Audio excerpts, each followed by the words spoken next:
히스기야의 형통하는 인생이다.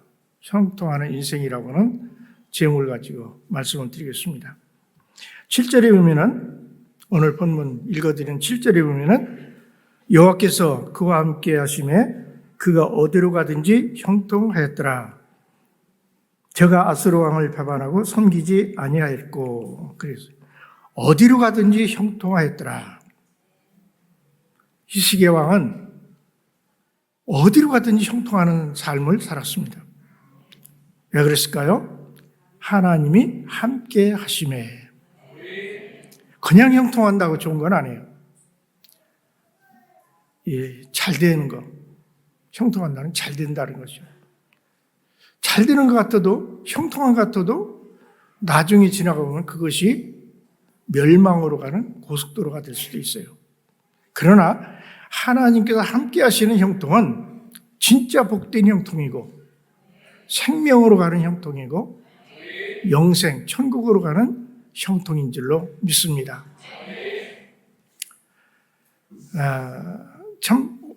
이 어디로 가든지, 히스기야는 왕이기 때문에 어디 다니지는 않았을 거예요.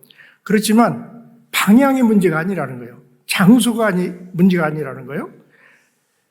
선택이 문제가 아니라는 거예요. 그 사람이 어떻게 선택했느냐, 어떤 방향으로 갈까 고민하고 어느 쪽으로 가든지 어떤 곳에 있든지 그것이 문제가 아니라 하나님께 붙들린 사람, 하나님이 함께 하시는 사람은 어디를 가든지 무엇을 하든지 형통한다, 그런 뜻입니다.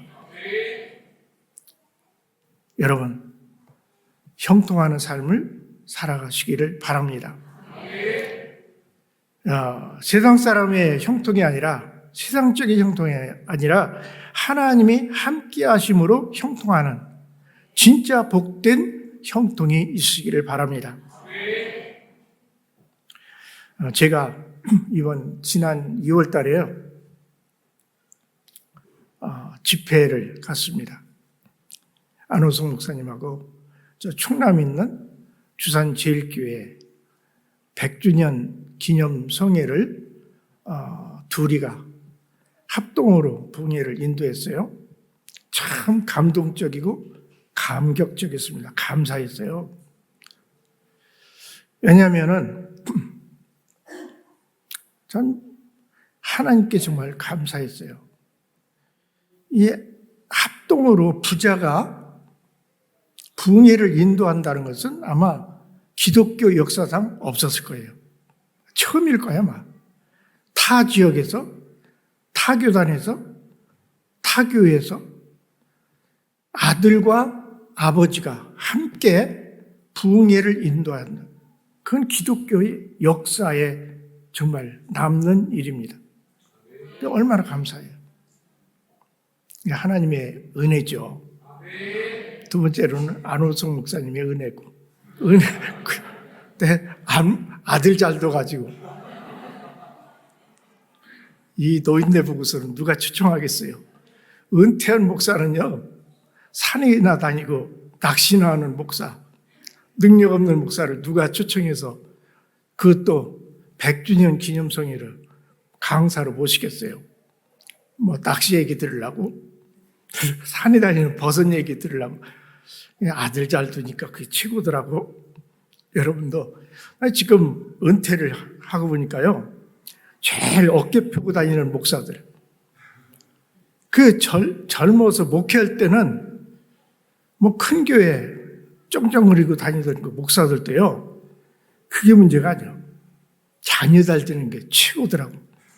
자녀 잘 되는 그 목회자들은요, 성도들도 마찬가지겠죠? 어깨가 쫙 펴고 당당해요.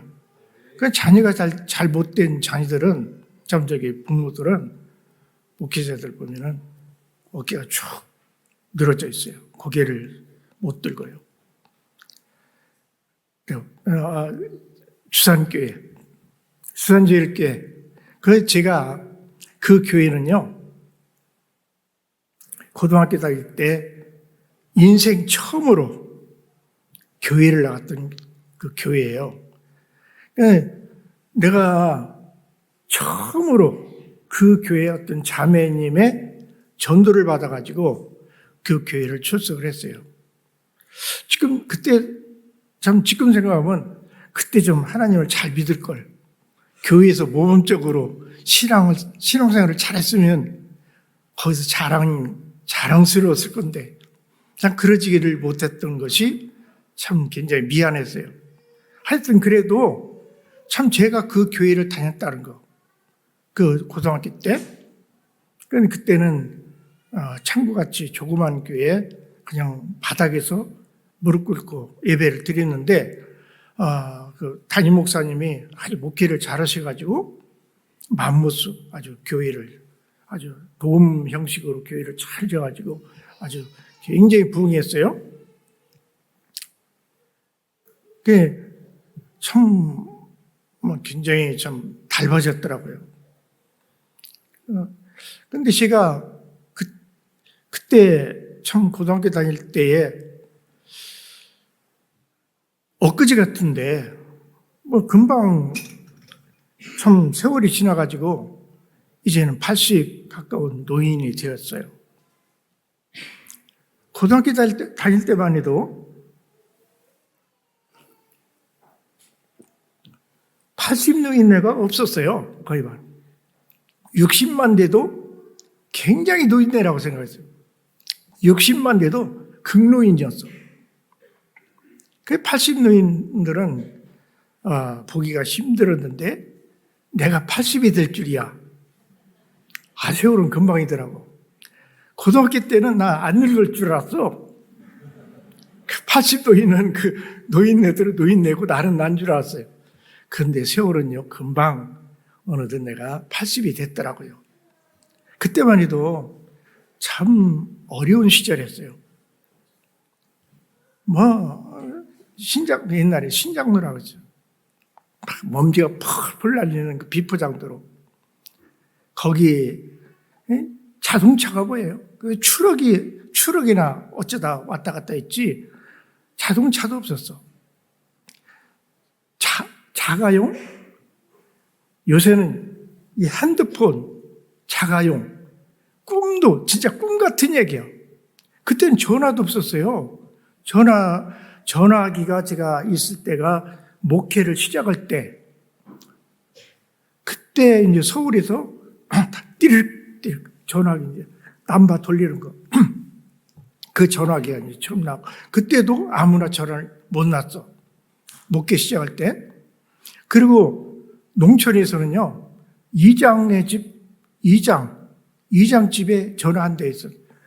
이게 막 이제 돌리면 교환수가 이제 받아, 그럼. 어디 대달라고.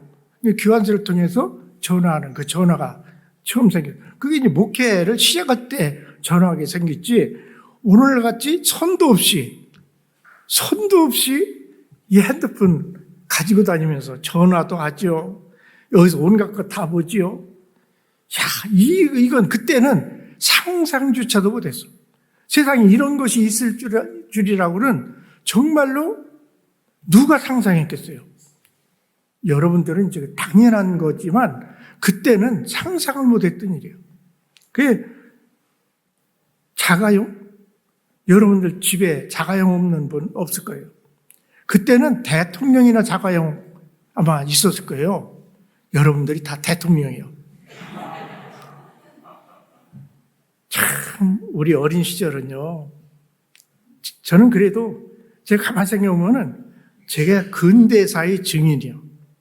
왜 근대사의 증인이냐면 제가 가만히 생각해보니까 15대 정부를 거쳐왔더라고요. 15대. 제가 한번 열거를 해볼까요? 제일 처음에 이제 해방이 되고 그 미군정이 있었어요. 미군정 때 내가 태어난 거예요. 그 다음에 제가 2살 때 이승만 대통령이 초대 대통령이 된 거예요. 그리고 제가 4살 때 6.25가 터졌어요. 그리고 7살 때까지 전쟁이 났어요. 그때 전쟁의 얘기도 참 많이 할 수 있지만 빨리빨리 진행하게. 그리고 제가 13살 때 이제 4.19 그때는 데모라고 그랬어요. 데모라는 말도 처음 들어봤어요. 4.19 혁명이 터졌어요. 그래서 이승만 대통령이 하야하고 그리고 허정 정부가 생겼어요.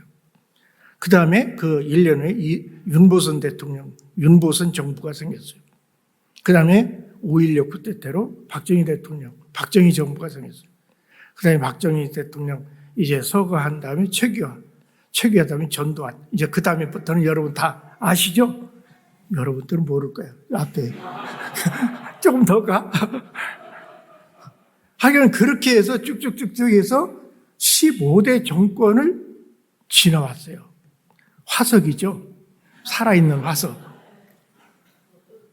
나는 그대로인 것 같은데 엄청난 변화. 세상에 제가 어렸을 때 세상과 지금의 세상은 완전히 달라. 정말 완전히 달라라. 완전히 별이 세 개예요. 지금은. 제 어린 시절에요. 참 나라도 가난하고 나라도 거지고 국민도 거지고 왜 80살까지 먹은 사람이 없느냐? 죽었어요. 일찍 죽었어, 사람들이. 그리고 막 빨리 늙어. 막 계략이 얼마나 심했던지요. 동네에 계략이 심해가지고 사람들이 엄청 많이 죽었어요. 또 산에 가면요, 애장터.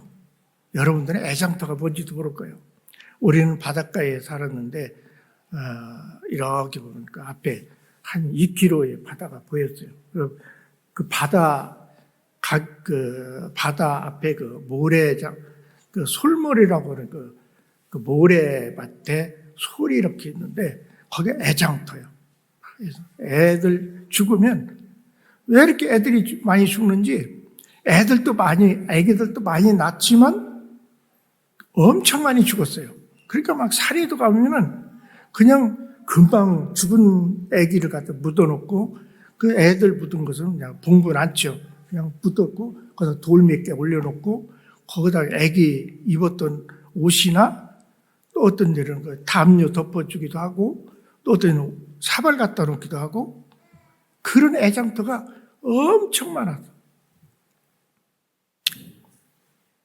근데 얘기를 안 하려고 그랬는데 근데 여러분 이해하지 못하는 게 있어. 도깨비불이 그 바다에서 그 애장터에서 도깨비불이 나와. 불이 나와가지고 쫙 옆으로 몇십 년 막 퍼졌다가 또 쫙 오므라졌다가 거기서 막 불꽃놀이를 하는 거예요. 6.25 때 막 거기다가 폭탄을 막 미군이 막 터뜨렸어요. 그게 막 불을 다 깜깜한데 거기서 막 불이 막 이러니까 거의 인민군인들이 모여있는 줄 알고 막 폭탄을 때리는데 이 불이 없어지나? 안 없어져. 아무리 폭탄을 때려. 그래서 폭탄을 무지하게 소비했던 자리가 거기에요. 나중에 얼마 전까지도 우리 몇 년 전에도 그 불발탄이 그 개발하다가 불발탄이 나와가지고 항공 큰 탄이 나와서 불발탄 제거도 한 일이 있는데 그때는 참 힘든 시기였어요. 얼마나 가난했던지 우리 집은 그래도 중류 가정이에요. 그렇게 못 사는 가정이 아니었어요. 잘 사는 가정이었거든요. 우리 집이 우리 아버지가 좀 아주 굉장히 큰 사업을 했어요. 지금 바다를 막아서 간척 사업을 하고 또 이렇게 광산 사업도 하고 아버지도 주먹이 있었대요. 좀 그 주먹 세계에 좀 놀았던 분인가 봐요. 그런데 바다가 다 없어져 버린 거예요. 바다 막다가 실패한 거예요. 다 막았다가 그게 완전히 그냥 쓸려버린 거예요. 그러니까 부도가 나기 시작해요. 부도가 나서 다 광산이 그거죠. 다 사라져버리고 남은 것은 사무실 하나. 그 사무실에서 우리가 사는 거예요. 그러니까 외딴 곳에 사무실. 그러니까 앞에 보이는 건 바다. 동네하고도 좀 멀고. 그래도 망한 집에 10년 간다잖아. 그래도 그렇게 가난하지는 않아서 우리 집에는 밥을 먹어도 보리쌀 반, 쌀 반 그렇게 섞어 먹었어요. 최고 부자는요, 쌀밥 먹어서. 그런데 중간은 보리밥하고 쌀하고 섞인 밥. 그 다음에 그보다 더 가난한 집은 보리밥만, 깡보리밥만. 그보다 더 가난한 집은 죽을 먹었어요. 보리죽. 그보다 더 가난한 집은 뭘 먹었을까요? 풀뿌리 캐버서 먹어요. 풀뿌리. 가장 어려웠던 시기가 바로 지금 이 시대, 이 기간이에요. 5월달, 4월달, 3월달. 이 기간을 가리켜서 보릿고개라 그랬어요. 먹을 것이 다 떨어져. 이제 1년 쌓아왔던 양식이 이때쯤 되면 다 떨어져. 그래서 사람들이 먹을 것이 없는 거야. 그러니까 막 죽도 못 끓여 먹다 야중에는 풀뿌리 캐서 먹고 그냥 죽는 사람도 생기고요. 참 그랬던 그 시절에는 먹는 것하고 뗄 것만 있어도, 그래서 나무에서 뗐잖아요. 뗄 것만 있어도, 뗄감만 있어도 행복한 그런 시대였어요. 먹을 것만 풍족하고 뗄 것만 있어도. 지금은 신발이 나무 돌아가잖아요. 신발 떨어지지도 않고. 그때는 어른들은 신고무신, 애들은 꼬목꼬목신. 왜 이렇게 잘 떨어집니까? 조금만 해도 쭉 찢어져. 그러면 그걸 꼬매서 또 신어요. 그 꼬매다 이제 도저히 못 꼬매면 그때는 이제 헐썩 버리지만 참 고무신도 귀하고 양말도요. 막 꼬매 신고 또 꼬매 신고 헝겊대서 막 꼬매 신고 또 옷도 또 꼬매 입고 또 이는 왜 이렇게 많아? 여러분, 우리 학생들은 이가 뭔지도 모를 거야. 머리에서는 검은이 떨어지죠. 옷에서는 막 이가 그냥 틈새로 막 이가 막 금실거리죠. 여러분 빈대 알아? 빈대접다 초가산 다 태운대잖아. 빈대가 낮에는 안 보여요. 숨어서. 밤만 되면 어디서 나오는지 슬금슬금 기어나가서 사람을 물어뜯는 거예요. 그러니까 가만히 보면 옛날에는 나무집, 흙벽돌, 흙집, 흙으로 지었잖아. 그러니까 나무 구멍, 나무 사이 그런 데 나오는 거예요. 이제 빈대가. 그러니까 빈대 잡으려고 막 부르다가 거기다 지지다가 잘못하면 불이 난다는 얘기예요. 그 말에서 빈대도 많죠. 참 지금 이 시대와 비교를 해본다면 참 그 시대는 정말 거지요, 거지. 그런데 오늘날에 우리들이 얼마나 잘 살고 있습니까? 저는 외국에 이제 나가서 특별히 이제 제가 목회할 때 중국에 자주 갔어요. 왜냐하면은 중국에 한 300여 교회 목회자들이 매년 세미나를 열어줬는데 성경을 잘 몰라. 그래서 이제 갈 때마다 성경책도 사다 주고 또 이제 기독교 사전, 성경 사전도 사다 주고 그러면서 세미나를 이제 매년 여는데 그 중국뿐만 아니라 한국 사람들을 어디 가나 한국 사람이라고 하면 막 굉장히 막 부러워하고 한국 사람 대우가 달라요. 그러니까 막 한국 사람들이 나가서 사기도 치고 그랬지만 참 한국만큼 잘 사는 데가 없는 것 같아. 그래서 집에 이제 오다가 이제 비행기 타고 언제는 밤에도 들어올 때가 있고 또 새벽에도 들어올 때가 있고.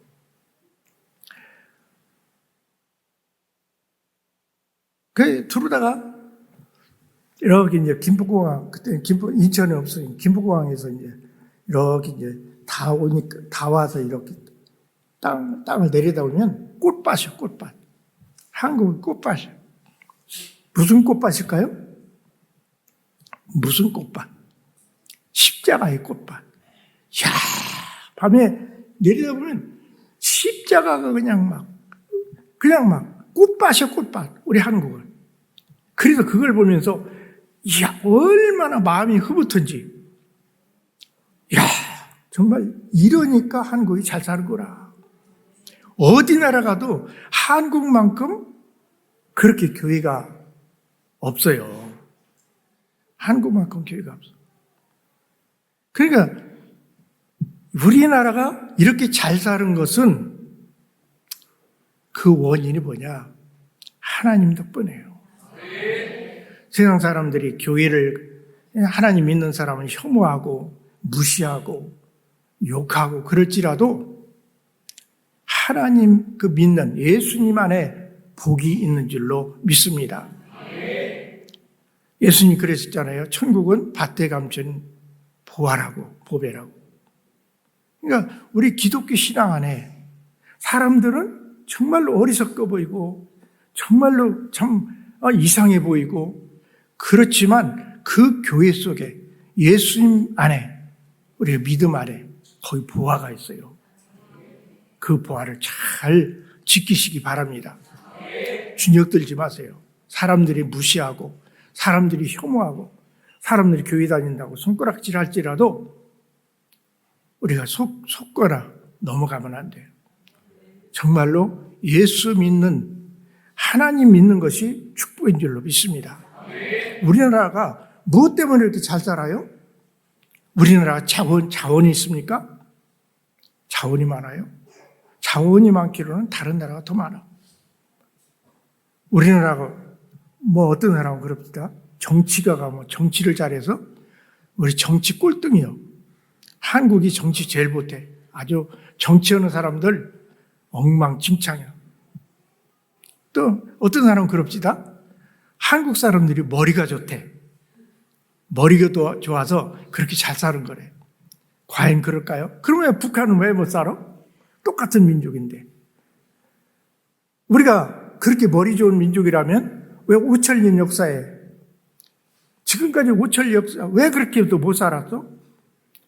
우리나라 5천 역사 이렇게 잘 사는 역사가 없잖아요. 지질이 못 살았어. 외세에 침략당하고 가난하고 헐벗고 아주 이 민족이 그냥 정말로 하류민족. 그랬던 민족이 지금 아주 세계 열광해서 아주 어깨를 펴고 아주 사람들이 한류의 열풍이 일어나고 그 이유는 바로 하나님을 믿기 때문입니다. 우리 동남아에서 한국만큼 예수님 잘 믿는 나라가 없어요. 한국이 하나님을 믿으니까 이렇게 복을 받아서 정말 세계 열강이 되고 사람들이 어디 가나 부러워하는 민족. 하나님 믿는 것이 그것이 바로 복의 근원이 되는 거예요. 여러분이 있기 때문에 이 나라가 복을 받는 거예요. 그런 줄도 모르고 교회를 욕하고 여러분들 비웃고 혐오하지만 바로 여러분, 이 교회 때문에 바로 여러분 때문에 나라가 지켜지고 안보가 지켜지고 경제가 부흥하고. 가만히 보면요, 역사를 보면 교회와 국가가 그 흥망이 이꼬로가 돼요. 교회가 부흥하면요, 경제가 나라가 부흥하고, 교회가 쇠퇴하면 나라가 쇠퇴해요. 유럽 보세요. 유럽이 그렇게 부강하고 그런 아주 유럽이 가장 선진 국가들이라고 했어요. 왜 그러냐? 그 시대가 바로 기독교의 부흥한 역사였어요. 영국 보세요. 영국이 가장 해가 지지 않는 나라? 대영제국? 그때가 왜 그랬습니까? 교회가 부흥하던 시절에 영국이 부흥했어요. 미국 보세요. 미국에 지금은 조금 이제 쇠퇴해져 가고 있어요. 옛날에 미국 사람이라면 어느 나라 가서 건달이죠. 아주 최고의 넘버원. 미국이 무서워서 세계에서 꼼짝 못했어요. 미국이 큰 소리 치면 다른 나라도 벌벌 떨고 아무도 미국을 대항하지 못했어요. 왜 그랬을까요? 미국은 기독교의 나라였어요. 청교도. 그 영국에서 핍박을, 신앙의 캐톨릭에 의해서 핍박을 받던 그 기독교인들이, 그리스도인들이 그 핍박을 피해가지고 온 것이 미국이었어요. 이 미국에 첫발을 들이는 것은 참 불행이에요. 왜냐하면 남미 쪽으로 가면은 오히려 더 살기가 좋았어. 왜냐하면 남미 쪽은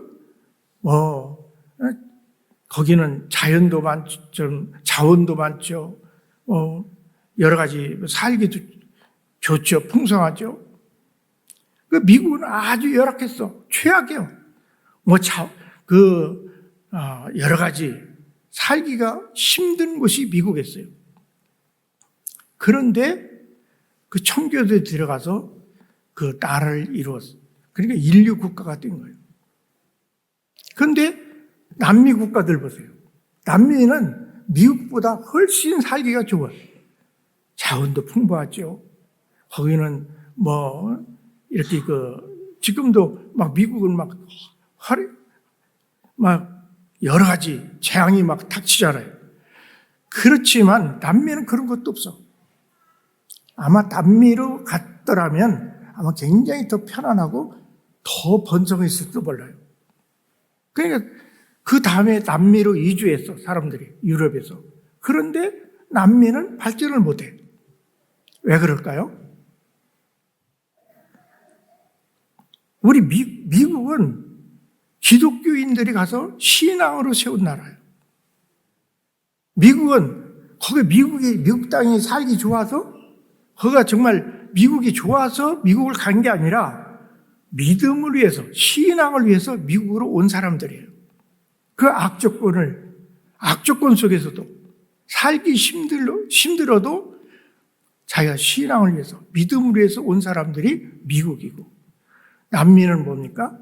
거기도 신앙을 가진 사람, 어떤 신앙? 캐톨릭하고요, 우리 기독교하고 달라요. 사람들이 우리 기독교를 개신교라고 그러죠? 개신교가 아닙니다. 개신교라고 하면 안 돼요. 근본 기독교예요. 우리가 믿는 교회는 근본 신앙, 근본 기독교. 캐톨릭은 기독교의 이단이에요. 왜 그런지 아세요? 이 캐톨릭이 어떻게 생겼습니까? 제가 간략하게만 다 앞뒤 떼고, 콘스탄틴 대제가 전쟁이 일어나가지고 이제 완전히 막다른 골목에 이제 완전히 죽게 생겼어. 완전히 전쟁에서 패고 완전히 죽게 생겨서 이제 콘스탄티노스가 기도를 합니다. 왜 기도를 하느냐면 그 사람은 기독교를 믿지 않았어요. 그 어머니가 예수님을 믿었는데 숨어서 믿었죠. 왜냐면 들키면 죽어. 그때 노마했어요. 그런데 그 어머니는 그 여관, 그러니까 주막집 딸이에요. 그런데 이제 어떻게 하다가 이제 나한테 서자죠. 그래서 어머니가 믿던 신앙. 그런데 핍박을 당해서 이제 굉장히 예수님 믿으면은 죽으니까 마음대로 못 믿던 그런 그럼에도 불구하고 목숨을 걸고 믿는 사람들이 많이 생겼는데 로마에서 막 무섭게 핍박을 했어요. 막 잡아다 화형을 시키고 톱으로 자르고 그 사형도 그냥 아주 극한 사형을 시켰어요. 그런데 이제 콘스탄티노스가 기도합니다. 하나님, 참 내가 만약에 이 전쟁에서 승리해서 내가 황제가 된다면 예수님 기독교를 갖다가 정식 종교로 내가 하겠습니다. 종교의 자유를 주겠습니다. 그리고서 기도를 했는데 놀라운 기적이 일어난 거죠. 그래가지고 전쟁에서 다 승리한 거예요. 그래서 황제까지 이르게 되어서 바로 콘스탄티누스는 이제 밀라노 칙령이라는 칙령을 이제 313년에 내려요. 그래서 밀라노 칙령이라는 뭐냐면 기독교도 일반 종교와 같이 종교다. 기독교인도 신앙의 자유를 갖는다. 기독교인은 지금부터 예수님을 믿어도 핍박하거나 죽여서는 안 된다. 그리고 빼앗았던 재산을 전부 돌려줘라 하는 그런 칙령을 313년에 내리게 됩니다. 그런데 처음에는 참 좋았죠.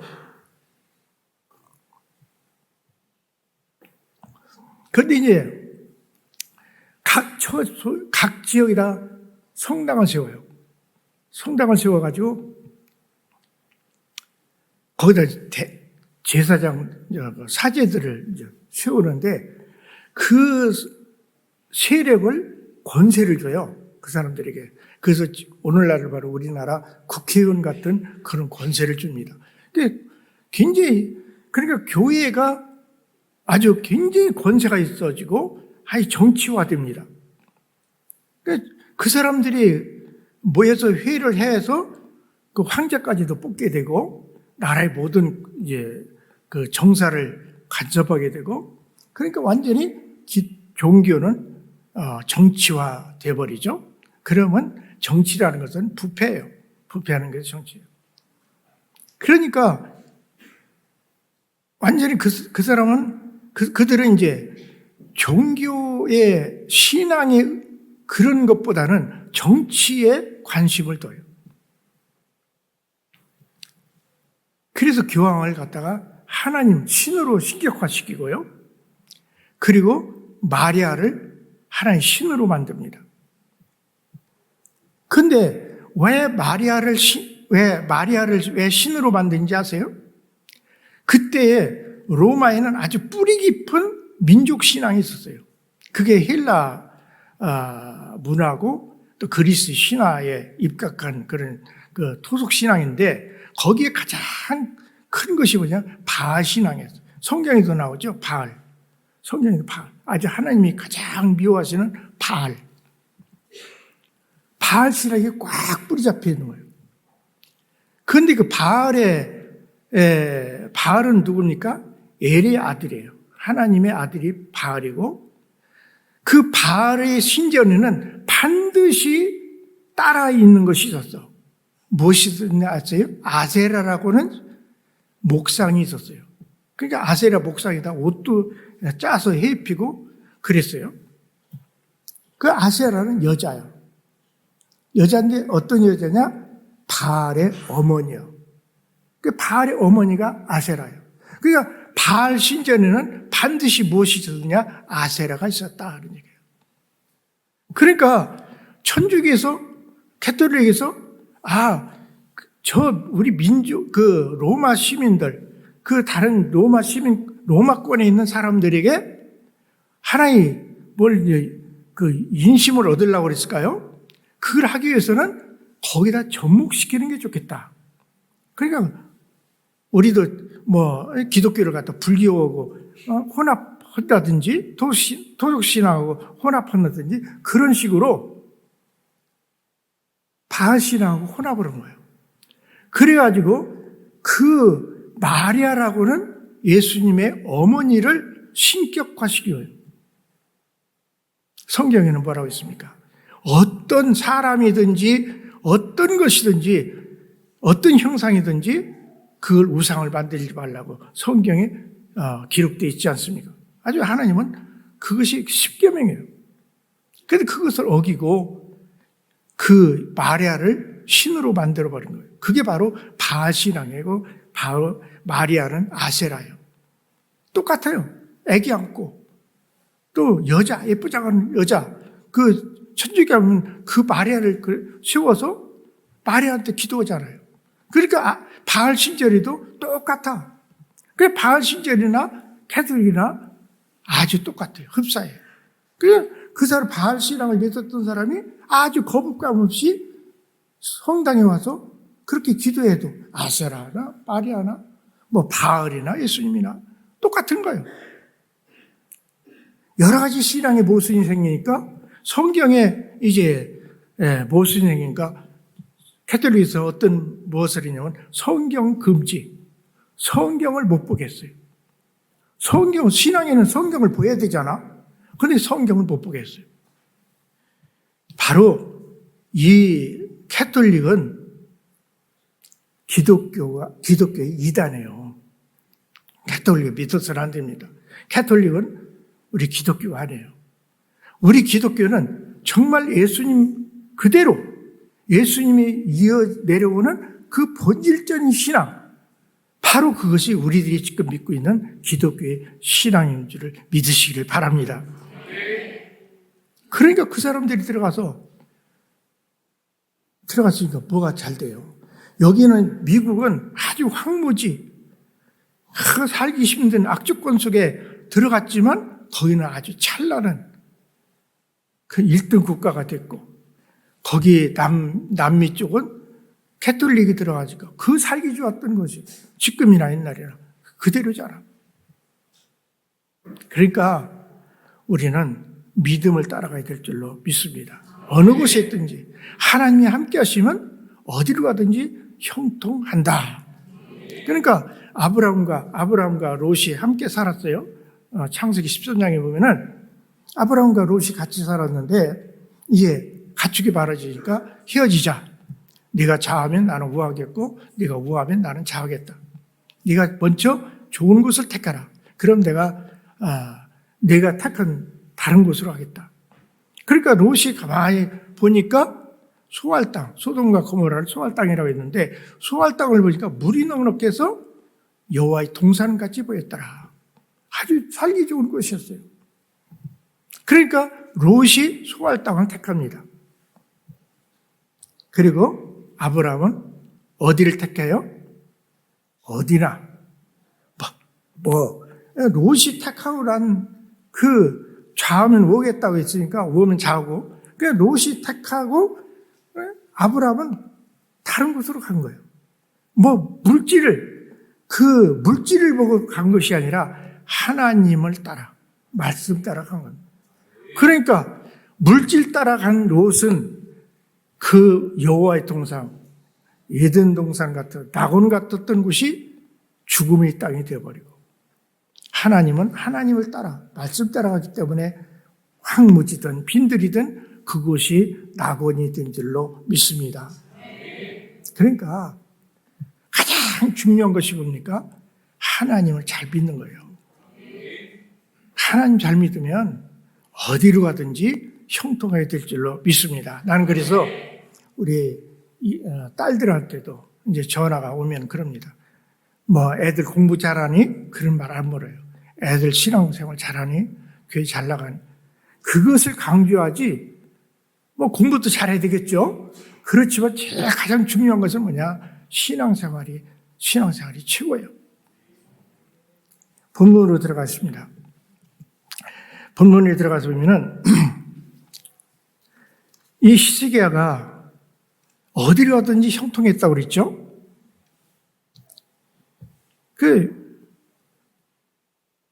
이 히스기야가 이제 유다의 왕이 됩니다. 근데 이 유다는 이 성경에 보면은 우리나라하고 비슷해. 북쪽에는 같은 민족인데 남북으로 갈라져 있어. 그래서 똑같은 민족이 북쪽은 이스라엘이라고 하고 남쪽은 유다라고 하는데 유다의 왕이 된 거예요. 아하스라고는 아버지가 죽자 25살에 이제 그 히스기야는 왕이 되는데 그 왕이 됐을 때 그 나라의 형편은 어땠느냐? 아주 어려웠어요. 그때 아수르라는 강대국이 막 쳐들어와 가지고 막 이제 길리앗이라고 그러죠. 그 요단강 동편에 있는 그 루벤, 갓지파, 므낫세 반지파가 살고 있었던 그 땅은 완전히 뺏겨요. 그리고 유다까지 이스라엘 막 다 쳐들어오고 유다에도 쳐들어와가지고 막 여기저기를 다 침내서 막 사람들을 잡아가고 막 그런 시대였어요. 그래서 굉장히 아주 불안하고 힘든 시기에 히스기야는 왕이 되었다. 또 경제적으로 사람들이 굉장히 먹기 살기도 힘든 아주 어려운 곤고한 시대에 왕이 되었어요. 그 왕이 되고서 이 히스기야는 제일 먼저 한 일이 뭐였나? 제일 먼저 한 일이 무엇일 것 같아요? 그렇게 어려운 나라가 막 완전히 막 이제 그렇게 환란과 곤경이 처해 있는데 이걸 어떻게 수습을 해야 될까요? 이것을 갖다가 히스기야 왕은 믿음에서 찾았어요. 신앙에서. 이것도 지혜죠. 이 하늘의 지혜를 가진 것 같아요. 히스기야 왕도. 이 지혜도 두 가지예요. 세상에 땅의 지혜가 있고 하늘의 지혜가 있는데 하늘의 지혜를 가져야 돼요. 땅의 지혜를 가진 사람들은요, 굉장히 똑똑은 하지만 영적인 지혜가 없어. 그렇기 때문에 교회를 갖다 무시하고 신앙을 무시하는 거예요. 그런데 하늘의 지혜를 가진 사람은요, 비록 이 세상적인 지혜는 없을지라도 하늘의 지혜를 가진 사람은 바로 하나님이 모든 것을 주관하시고 하나님의 복의 근원이시고 하나님만의 구원이 있다는 것을 깨닫게 되는 사람이에요. 그러니까 히스기야는 여기 그 성경에는 한번 찾아보겠습니다. 역대하로 갑니다.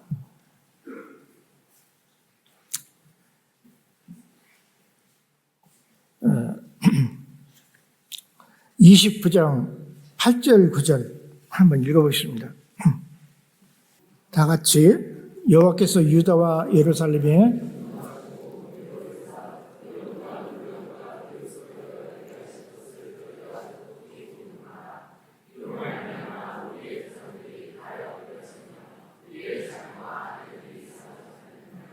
아멘. 우리 나라가 왜 그렇게 어려움을 당하게 됐냐? 하나님이 진도하셨기 때문이다. 우리가 하나님을 잘못 믿었기 때문이다. 거의 히스기야는요, 나라의 그런 어려움, 그 환란을 신앙에서 찾은 거예요. 믿음에서. 우리가 믿음을 하나님 앞에 바로 살지 못했기 때문이다. 그렇기 때문에 우리가 하나님 앞에 돌아가야 된다. 제가요, 이제 젊어서부터 목회를 해서 이제 은퇴를 했잖아요. 제가 목회하던 시대의 분들은 거의 먼저 가셨어요. 먼저 가서 기다리고 계세요. 어디? 하늘나라. 그리고 그때에 이제 그 어린 자녀들, 또 어떤 분들은 낳지도 않았어요. 그런 분들이 지금 이 시대의 주인공이 되어서 살아가고 있어요. 저희 때 목회하던 분들은 지금 먼저도 이제 집회 오면서 옛날에 교회들을 이렇게 들려서 왔어요. 목회하던 데. 별로 없더라고. 다 돌아가시고. 모르겠어요. 이제 다시 이제 그 후대들이 이제 교회의 주인공이 되고, 그래서 여러분들 다 그렇겠죠? 근데 그때에 이제 교회를 다니면서 제가 목회를 하면서 느낀 것이 있어요. 참 충성스러운 교인들이 있고 그러지 못한 교인들이 있어요. 어떤 분들은 이제 저는 시골에서 목회를, 그 지역에서 시골에서 아주 유지라고, 대학 나오고, 땅이 논이 몇백 배, 얼마가 있고, 목에다 힘을 주고, 그것도 잠깐이더라고. 참. 그런데 어떤 분들은요, 정말, 심지어는 그 가정에 돼지 한 마리가 전 재산인 사람도 있어요. 이번에 집에 갔는데 그 자녀들이 장로님들이 돼가지고 찾아왔더라고요. 그래서 집회에 와서 이제 찾아왔는데. 근데 충성스럽게 신앙생활했던 그분들의 자녀들은 지금 다 잘 됐어요. 보면은 벌써 목회자는 알죠. 아주. 근데 그때 그렇게 막 목이 힘주고 그렇게 교만 떨고 그러던 사람들 한순간에 자녀들이 잘 돼야지, 후대가 잘 돼야지. 그러니까 그걸 보면서 난 목회하면서 하나님이 살아계신 기적들도 굉장히 봤어요. 초대교회 또 사도행전에서 일어났던 그 기적들도 저는 목회하면서 굉장히 많이 봤어요. 막 기적 능력, 막 정말 놀라운 하나님의 기적을 보았는데, 그러면서 정말 하나님이 살아계시구나, 하나님 틀림없이 계시구나. 근데 지금 또 보니까요, 제가 목회하고 이제 지금 후대들이, 자녀들이 지금 생활하고 있는 것들을 보니까 정말 하나님은 틀림없이구나. 하나님은 진짜 그대로 갚아주시는구나. 하나님을 충성스럽게 섬기고 믿었던 그 믿음의 자녀들, 그 자녀들을 보면 그렇게 복을 받아요. 그러면서 저는 하나님은 틀림없어. 하나님이 살아계셔. 그러니까 뭘 믿습니까? 저는 죽어도 천국에 있음을 믿어요. 왜? 지금 눈에 보이게 하나님 살아계신 것을 보니까 앞으로 보이지 않는 저 천국도 분명히 하나님 말씀대로 있다고 그랬으니까 지옥과 천국이 반드시 있게 될 줄로 믿습니다. 그리고 그 보응도 우리가 지금 살아서 지금 했던 모든 삶의 그 대가라고 할까요? 보응이라고 할까요? 상급이라고 할까요? 그것도 다 받게 될 줄로 믿습니다. 현실에서도 받아요. 현세에서도 받는데 우리가 죽음에 안 받겠습니까? 틀림없이 받아요. 틀림없이 지금 그 자녀들이 그 대가를 받는 것을 보면은 앞으로 하늘나라도 분명히 대가가 있다는 얘기예요. 여러분, 저는 제가 왜 이 히스기야를 택해서 여러분에게 말씀 전하고 싶은 것이 많아요. 안호성 목사님 나보고 간증을 하고 하더라고. 부흥회 때 제가 간증을 했어요. 여러분들한테. 근데 그 간증을 다시 하라고 그러는데, 저는 이 말씀을 전하게 되는 것은 여러분들도 이 히스기야처럼 형통하는 인생이 되기를 바랍니다. 제가 목회했던 그 충성스러웠던 성도의 그 삶이 되기를 바라면서 이 말씀을 드리는 거예요. 이렇게 했으면 좋겠다. 이렇게 해서 복받는 성도가 기왕 믿을 거면, 하나님을 기왕 믿을 거면 시간 낭비, 돈 낭비, 그렇게 하면서 하나님을 믿을 바에는 복받는 성도들이 돼야 되지 않겠습니까? 제가 목회했을 때의 그 당시에는 별로 복을 못 받았던 성도들이, 그렇게 충성스러웠음에도 불구하고 별로 복을 못 받았던 성도들이 있어요. 사람들에게 손가락질을 받던 성도들이 있어요. 그러나 그 후대가 지금 엄청난 복을 받더라고요. 그러니까 당장을 봐서는 안 돼요. 당장도 물론 하나님 복을 주시지만 그 후대가 잘 되더라고. 그러니까 다윗이 복을 받으니까, 다윗이 하나님이 마음에 합한 자가 되니까 그 자녀들이, 솔로몬이 그렇게 부귀와 영광을 누렸잖아요. 그런데 한 가지 참 솔로몬에게 참 불행한 것이 있어. 뭐가 불행한지 아세요? 쓴소리 해주는 사람이 없어. 쓴소리 해주는 선지자가 있었으면 아마 솔로몬도 바꿔질 수도 있어요. 그런데 솔로몬 부귀와 영화가 넘쳐나. 그런데 쓴소리하는 사람이 없어. 다윗은 쓴소리하는 사람이 있었어요. 여러분의 메시지가 쓴소리가 좋습니까? 단소리가 좋습니까? 뭐가 좋아요? 뭐가 듣기 좋아요? 쓴소리 좋은 사람은 하나도 없을 거예요. 제가 목회하면서 보니까 가끔 가서 이제 쓴소리도 목회하니까 단소리만 할 수 있어요? 쓴소리 해야 돼요. 그런데 쓴소리 하면은 반응이 나타나. 어떤 반응이 나타나는지 아세요? 어떤 분은 너 할 테면 해봐라. 내가 그런다고 끄떡이나 할 줄 알아? 그런 사람들이 있어요. 아무리 막 때리고 막 쓴소리해도 끄떡도 안 해. 또 어떤 사람은요, 그 쓴소리만, 저거 나보고 하는 소리네? 기분 나빠. 교회를 딴 교회로 옮겨야지. 그리고 떠나가는 사람이 있어요. 아니면은, 나보고 공격했지? 나도 너 공격해야 되겠다. 대적자가 되는 경우가 있어요. 근데요, 이 쓴소리는 보약인 줄로 믿습니다. 영적인 보약이에요. 쓴소리를 잘 들어야 됩니다. 목회자의 쓴소리. 히스기야는요, 참 목회자, 선지자를 신뢰했어요. 그렇기 때문에 이 히스기야는 쓴소리를 참 잘 들었어요. 한번 볼까요? 예레미야서 26장 18절에서 19절까지 한번 읽어보겠습니다. 유다왕 히스기야가 시대의 모레스 사람 미가가 유다의 모든 백성에게 예언하여 이르되 만군의 여호와께서 이와 같이 말씀하셨느니라.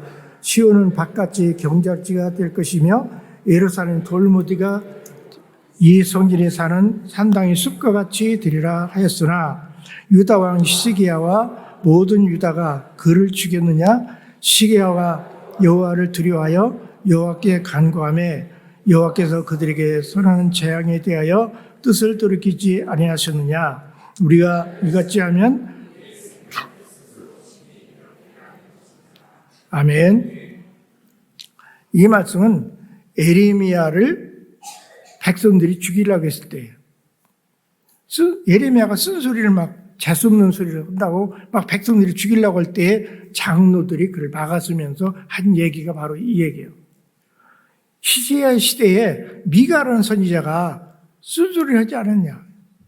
그 시온은 돌무더기가 되고 예루살렘 풀밭이 되고 시온은 경작지가 정말 막 갈아엎는다는 얘기예요. 완전히 그 예루살렘이 돌무더기가 된다는 것은 완전히 그냥 쑥대밭이 된다는 얘기예요. 얼마나 재수없는 얘기입니까? 얼마나 멸망을 예고하니까 히스기야 시대에 미가로 선지자가 왕과 백성들에게 이런 쓴소리를 막 선포했습니다. 그 소리를 들은 히스기야 왕이 그 말씀을 두려워해서 하나님 앞에 간구했더니 하나님께서 내시고자 했던 그 진노가 떠나갔다는 얘기예요. 여러분, 성경에 보면요, 왕은 자기보다 높은 사람이 없어. 그래서 왕은 항상 선지자들에게 명령어나 하대를 써. 존경을 하죠. 그러나 믿음 있는 왕은 항상 선지자들을 신뢰하고 존경했어요. 그래서 믿음 있는 다윗 같은 왕들 보면요, 항상 선지자들에게 존대를 썼어요. 믿음이 없는 왕들은 존대는커녕 하대와 명령어를 쓰면서 자기에게 조금이라도 좀 기분 나쁜 소리가 있으면 다 때려 죽이거나 사형에 처했어. 그러니까 그 왕 앞에서 함부로 그런 말을 못하죠. 자기 목이 왔다 갔다 하니까. 그러나 히스기야는 이제 막 그런 선포를 하게 됩니다. 그런데 그 히스기야 시대에 그 유다에서는 미가가 선포를 했고 북이스라엘에서는 호세아라는 선지자가 선포를 했어요. 똑같은 멸망을 선고합니다. 그러나 유다에는 히스기야 왕과 백성들이 회개하고 하나님 앞에 간구했고 호세아 그 선지자가 있던 북이스라엘은 아무도 회개하지 않아요. 더 우상을 섬기고 바알과 아세를 막 섬기고 그냥 그 우상을 미신을 섬김으로 말미암아 그 이스라엘은 멸망을 합니다. 그러나 그 시대에, 똑같은 시대에 미가가 그 멸망을 선고했을 때 히스기야와 백성들이 회개하고 하나님 앞에 간구해서 그 유다는 멸망하지 않았어요. 그래서 한 200년이 이제 더 존재하게 되죠. 그 시대에도 보면 이사에서 보면 이사와 히스기야 왕이 이제 그 대화하는 내용을 보면은 히스기야는 항상 이사의 선지자한테 존경을 해요. 존경어를 씁니다. 믿음의 사람, 믿음의 왕들은요, 목회자, 선지자를 존경하고 신뢰합니다. 여러분, 정말로 히스기야 같이 형통하는 인생을 살기 위해서는 어떻게 해야 됩니까? 주의 종들을 신뢰하고 존경하는 저와 여러분이 되시기를 바랍니다.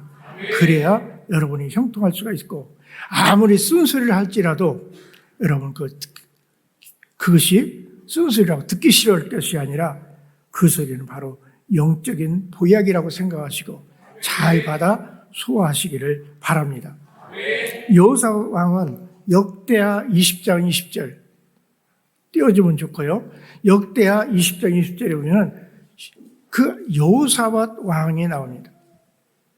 그 여호사밧 왕은 아주 믿음이 좋은 왕이에요. 그래서 여호사밧 왕 시대에 나라가 부강합니다.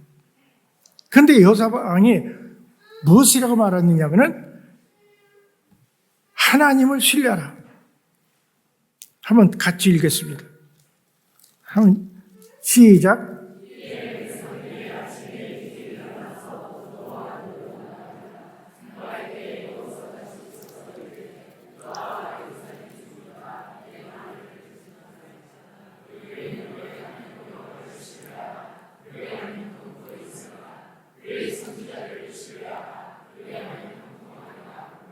아멘.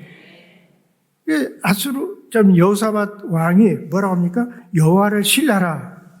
그리하면 견고히 서리라. 그의 선지자들을 신뢰하라. 그리하면 형통하리라. 그래요. 그 여호사밧 왕이요. 그때 이제 암몬과 모압과 세일산 거민들이 연합을 해가지고 쳐들어옵니다.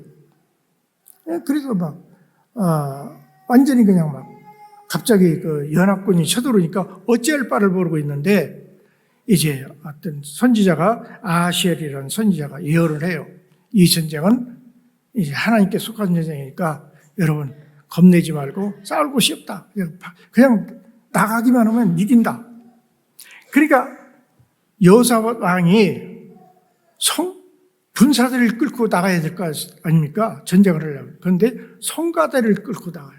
그래서 성가대를 끌고 앞에서 찬양하고 뒤에서 기도하고 같이 찬양하면서 나가는 광경이 여기 나와요. 그러면서 여호사밧 왕이 외친 말씀이 바로 이 말씀이에요. 여호와를 신뢰하라. 그리하면 견고히 서리라. 그의 선지자들을 신뢰하라. 그리하면 형통하리라. 여러분, 여호사밧 왕같이 선지자들을 신뢰하시기 바랍니다. 믿음이 좋은 사람들은요, 이렇게 선지자들을, 주의 종들을 존경하고 소중히 여기는 것을 볼 수가 있습니다. 그래서 두 번째로는 히스기야가 무엇을 했냐면, 그 히스기야가 왕이 되고 나서 첫 번째 한 일이 있어요. 왕이 되고 나서 바로 무엇을 했냐면은, 역대하 29장 2절만 한번 보겠습니다.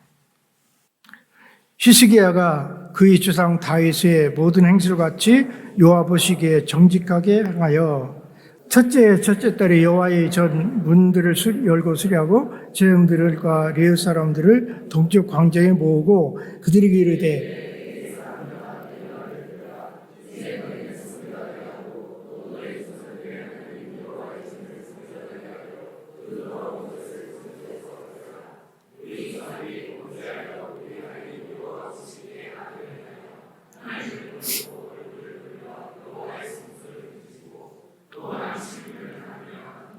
예, 여기까지만 하겠습니다. 이 시계 왕이 된 해, 첫째 달, 첫째 날에, 그 3절이겠죠. 첫째 해, 첫째 달, 여호와의 전 문들을 열고 수리하고 청소를 시작해요. 저는 보면요, 그 교회가 이렇게 보면 어느 교회 가면 벌써 그 교회의 신앙을 알 수가 있어요. 그 교인들과 목회자의 신앙을 알 수가 있는데 교회가 지저분해. 그러면 그 교회는 뭐가 문제가 있는 거예요. 그 교회가 들어왔을 때 아주 정결하고 굉장히 아름답고 작든 크든 그런 교회는 굉장히 교회가 바로 서 있어요. 그런데 히스기야가 제일 먼저 한 일이 뭐냐면 교회 청소했어요. 수리하고 청소하고 그걸 며칠 동안 했느냐? 16일 동안 했어요. 혼자 했느냐? 아니요. 백성들 막 전부 동원해가지고 어마어마한 대청소. 그리고 이제 헐었던 곳을 다 수리하고 바로 이것이 신앙인의 모습이에요. 신앙인은 정말 하나님을 잘 믿는 사람은요, 교회를 소중히 여겨요. 하나님의 성질을 소중히 여깁니다. 그래서 하나님의 성질을 소중히 여기기 때문에 이 히스기야는 그가 왕이 되자마자 그 해 첫 달, 이 유다의 달력은요, 6월절이 있는 달이 첫 달이에요. 그러니까 왕이 되고서 6월절이, 그러니까 오늘날 우리가 부활절이죠. 부활절이 있는 그 달이 첫 달이니까 그 해에 바로 했다는 얘기예요. 그 해 왕이 되자마자 한 일이 뭐냐? 청소했어요. 교회 청소. 막 전부 사람들을 동원해서 16일 동안 대대적인 막 그릇도 닦고 막 깨끗이 정돈을 하고 막 그뿐만 아니라 우상도 다 미신과 우상도 다 청소해버리고. 여러분, 우리가 이 교회를 갖다가 가만히 보면요, 어떤 사람들은 그냥 교회에 무관심한 사람이 있어. 자기는 신령한 척하면서. 과연 그게 하나님 잘 믿는 걸까요? 아닙니다. 하나님을 잘 믿으면요, 하나님을 정말 하나님의 성전을 소중히 여기는 사람이 하나님을 잘 믿는 거예요. 그래서 여기 우리나라 순복교회 와보면 참 제가 마음에 드는 것은 얼마나 정결한지 몰라요. 얼마나 깨끗하고 아름답고. 예수님이 가장 온화하시고 사랑이 넘치셨죠. 예수님 화나신 기적, 화낸 기록 있어요? 막 예수님이 혈기 내고 막 싸우신 기록 봤어요? 그 뒤에 딱 하나 있어요. 예수님이 막 혈기를 내시고 막 그런 기록이 딱 한 번 있어. 그 언제냐? 예루살렘 성전에 들어갔더니 거기서 막 개판이 난 거야. 엉망진창이. 예루살렘 성전 안에 막 소와 양과 비둘기 팔고 돈 받고 막 그러니 양, 비둘기 거기 막 완전히 그냥 똥은 오줌이 막 성전 안에 엉망진창했을 거 아닙니까?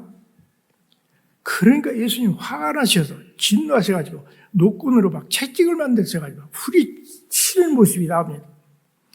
거기서 놀라운, 다른 것은 참 온화하고 사랑하셨는데, 사랑이 많으신 분인데, 화가 머리끝까지 올라가지고 막 혈기가 나셔가지고 노끈으로 막 두드리 패서 막 양과 소를 막 몰아내시고 막 창을 막 엎어버리고 막 사람들을 막 장사하는 사람들 막 후리채를 내쫓고. 그건 왜 그러실까요? 교회는 만민이 기도하는 집으로 아름답고 경건하고 거룩해야 되는데 그렇게 그러니까 그 사람들이 참 이상하죠. 그렇게 교회를 엉망진창으로 만들고 그렇게 더럽히고 있는데 아무 그런데 관심이 없어. 하나님을 잘 믿는다고 하면서 제사장이든지 성도들이 와서 하나님 앞에 예배를 드리고 그러면서 그 교회가 그렇게 난장판이 되고 그렇게 더러워졌는데도 불구하고 아무도 거기에 인식조차도 못했다는 얘기예요. 예수님도 교회를 정말 화가 났을 것은 바로 성전이 더럽혔을 때예요. 여러분, 하나님이 이렇게 교회를 깨끗이 하는 것은 하나님 기뻐하실 줄로 믿습니다. 저희 교회 신앙 목회할 때도 보면요, 어떤 사람은 교회 무관심해서 그냥 왔다 그냥 자기가 그 예배만 보고 돌아가는 사람들이 있는가 하면 교회에 굉장히 관심을 가지고 어디가 뭐 부서진 곳은 없는가, 어디에 손볼 곳은 없는가, 어디에 청소할 곳은 없는가, 그렇게 관심을 가지고 이렇게 교회를 이렇게 가꾸는 사람들이 있었어요. 그 사람들이 참 신앙이 믿음이 좋고 그 사람들이 하나님이 사랑하신 줄로 믿습니다. 여러분도 정말 다 그러한 성전을 소중히 여기는 그런 분들이 되시기를 바랍니다. 그리고 마지막으로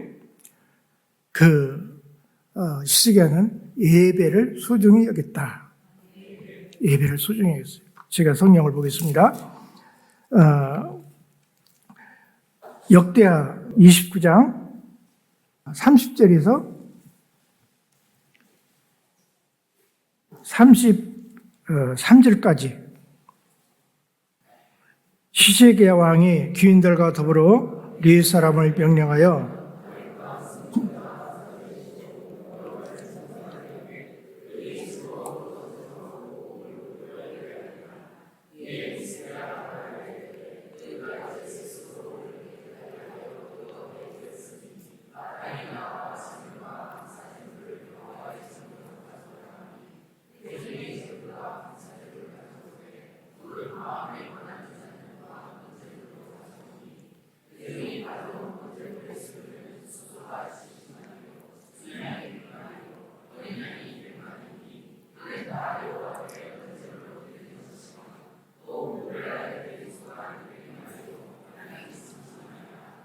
아멘. 시왕은 예배를 회복시킵니다. 이제 자기와 제사장들 그리고 온 백성들로 말미암아 잃어버렸던 예배를 회복하고 하나님 앞에 예배를 드리는데요. 여기 그 30절에 보면은 아삽의 시로 여호와를 찬송했다고 그래요. 이 아삽의 시는 감사 찬송입니다. 아삽은 감사하는 노래를 불렀어요. 그래서 아삽이 시다 하면은 감사의 노래예요. 하나님은 감사를 원하시는 줄 믿습니다. 우리가 드리는 예배도 즐겁게 드리고 드리는 헌물도 즐겁게 드리고 우리 예배가 항상 감사로 드리는 예배가 되어야 될 줄로 믿습니다. 그래서 아삽이 시는 감사하는 시예요. 그러니까 감사하는 시로 하나님을 찬양하면서 예배를 드리고 또 예물을 드리고 많은 예물들을 드렸더니 그 30절 12절에 보면은 히스기야 31절이구나. 31장 역대하 31장 9절 제가 읽겠습니다. 히스기야가 그 도미에 대하여 제사장들과 레위 사람들에게 물으니 사독의 족속 대제사장 아사랴가 그에게 대답하여 이르되 백성이 예물을 여호와의 전에 드리기 시작함으로부터 우리가 만족하게 먹었으나 남은 것이 많으니 이는 여호와께서 그의 백성에게 복을 주셨습니다. 그 남은 것이 이렇게 많이 쌓였나이다. 아멘. 하나님 앞에 예배를 드리고 예배를 회복하고 하나님 앞에 물질을 드렸더니 오히려 물질이 다 못 돌아가. 그 이상한 하나님의 기적은 역설적이에요.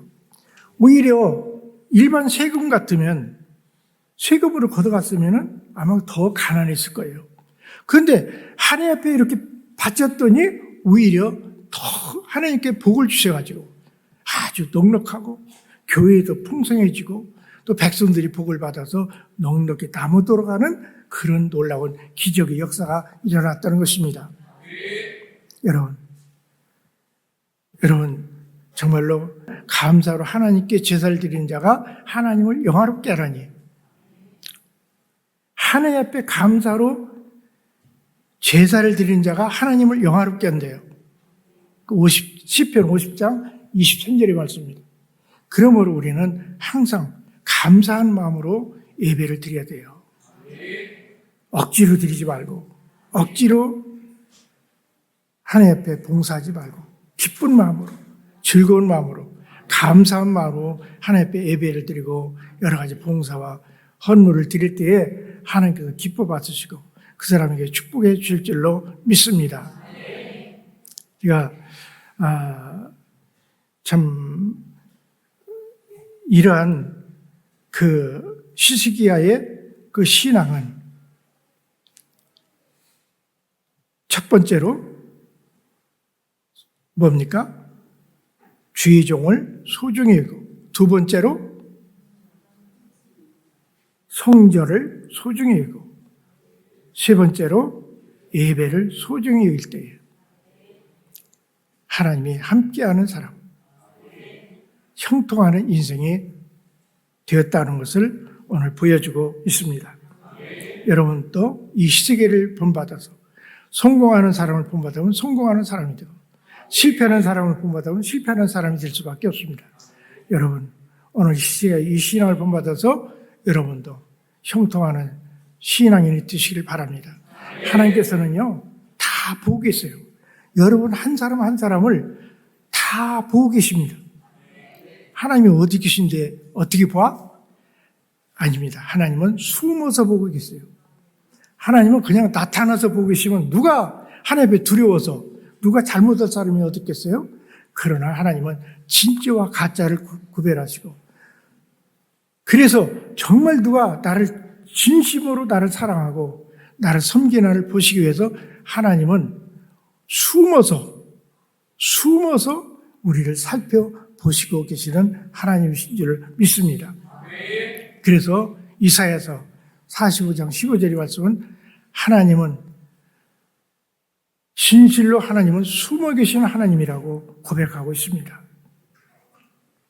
하나님은 숨어서 우리의 모든 일거일동을, 우리 봉사를, 우리 예배를 다 보고 계신 줄로 믿습니다. 기도하겠습니다. 하나님 감사합니다. 부족한 종을 이 자리에 서게 하심을 감사합니다. 부족한 종이 정말로 간절히 바라고 원할 것은 우리 온양 수목교회 온 성도들이 히스기야와 같이 하나님이 함께 하시는 삶을 살기를 원합니다. 어딜 가든지 무엇을 하든지 형통하는 사람이 되기를 바랍니다. 아버지 하나님, 그러므로 오늘 이 말씀같이 하나님의 선지자를 소중히 여기서, 예배를 소중히 여기서, 하나님의 성전을 소중히 여기서 하나님을 기쁘시게 하고 하나님을 영화롭게 하고 하나님께 복을 받는 성도들의 삶이 되기를 간절히 바라서 이 말씀을 전했습니다. 아버지 하나님이여, 우리 온양 수목교회 온 성도들이 하나님이 복을 주셔서 이 땅에서 창상할 뿐만 아니라 하늘나라에 다 들어가는 성국적인 신앙인들이 다 되게 도와주시옵소서.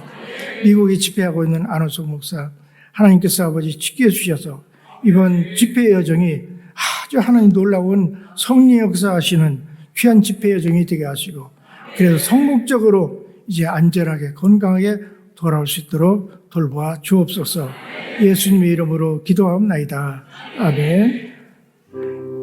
이제는 우리 주 예수 그리스도의 크신 은혜와 하나님 아버지의 지으하신 사랑하심과 성령님의 감화 감동하심이 오늘 이 자리에 모여 하나님 말씀을 듣고 정말 하나님 시시계와 같이 하나님이 함께 하시는 삶을 살고자 하는 모든 성도들 위해 지금부터 영원토록 함께 하시기를 간절히 축원하옵나이다.